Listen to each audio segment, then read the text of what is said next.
మీరందరూ పెద్దవాళ్ళమ్మా. ఎవరెవరైతే నన్ను దోషిగా సమాజం ముందు నిలబెట్టాలనుకున్నారో మీ అందరికీ వందనాలు.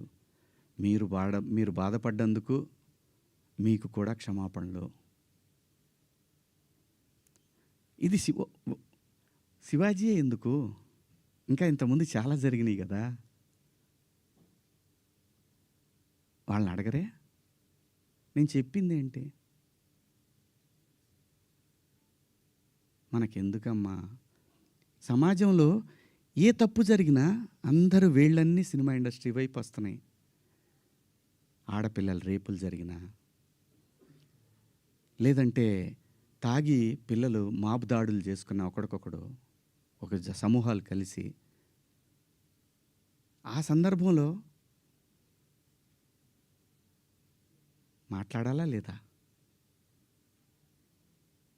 విత్ గుడ్ ఇంటెన్షన్ నేను మాట్లాడినా, నేను వాడిన పదాలు అన్పార్లమెంటరీ. ఆ 2 పదాలు. ఇంతకు మించి నేను ఏ తప్పు చేయలేదు. చేస్తే క్షమాపణ చెప్పడానికి వెనకాడను. నేను ఎదురుదాడికి కూడా వెళ్ళే మనిషిని కాదు. నేను నా కోసం నా ఇంటెన్షన్ అర్థం చేసుకున్న వాళ్ళందరికీ కూడా థ్యాంక్ యూ సో మచ్. ముఖ్యంగా అనసూయ గారు నా ఇన్సెక్యూరిటీ గురించి మాట్లాడారు. అవునమ్మా, మా హీరోయిన్ని అలా వెళ్ళినప్పుడు, దాడులు చేసినప్పుడు భయం ఉంటుందని, వాళ్ళు బాధపడతారని, ఒకవేళ జరగరాంది ఏమైనా జరిగితే ఆత్మహత్యలు చేసుకుంటారని నాకు ఇన్సెక్యూరిటీ ఉందమ్మా. ఇంకోటి, నా మీద మీరు జాలి చూపించారు. ఐ పిటీ హిమ్ అని. చాలా థ్యాంక్స్ అమ్మా.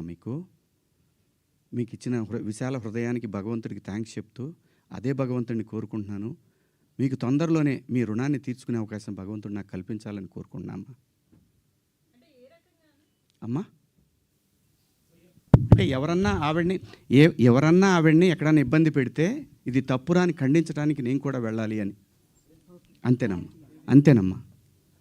ఇంత తప్ప నాకు ఎటువంటి బ్యాడ్ ఇంటెన్షన్స్ లేవండి. మీరెవరన్నా అడిగిన క్వశ్చన్స్లో మీరు పదాలు వాడిని తప్పు కదా అంటే దానికి ఆల్రెడీ క్షమాపణ చెప్పాను. ఇంకా వేరే ఏమన్నా ఉంటే అడగండి. శివాజీ గారు,